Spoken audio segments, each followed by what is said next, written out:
அனைவருக்கும் ஆப்த நமஸ்காரம். எல்லா சித்தர்களும், எல்லா யோகிகளும், எல்லா ஞானிகளும், எல்லா அல்லாஹ்களும் தான் பெற்ற அனுபவத்தை பாட்டை எழுதி வச்சுருக்காங்க.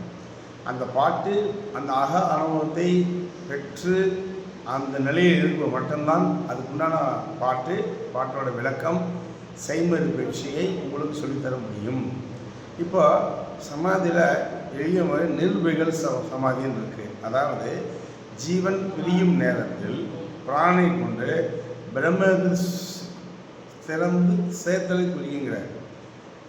ஜீவன் பிரியும் நேரத்தில் பிராணனை கொண்டு பிரம்மத்தில் திறந்து சேர்த்தலை புரியுங்கிறார்.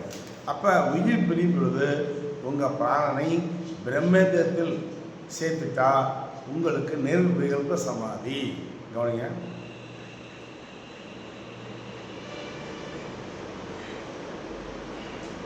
இதாங்க நிர்விகல்ப சமாதி.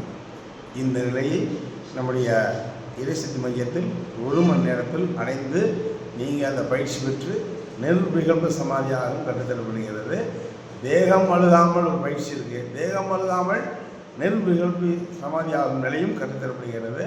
அந்த நிலையில் நீங்கள் தேகத்தை மண்ணில் போட்டு பதித்து 1 மணி நேரம் 1 வருஷம் எழுந்து பார்த்தாலும் தேகம் அழுகாமல் இருக்கும் யோக சித்தர் என்ற தகுதியும் கொடுக்கிறது. இந்த வித்தை உலகத்தில் எங்கேயுமே இல்லை. ஒருமத்தை கற்றுக்கொள்ளலாம். 790 463 80 79 சகல சௌபாக்கியம் பெறுக.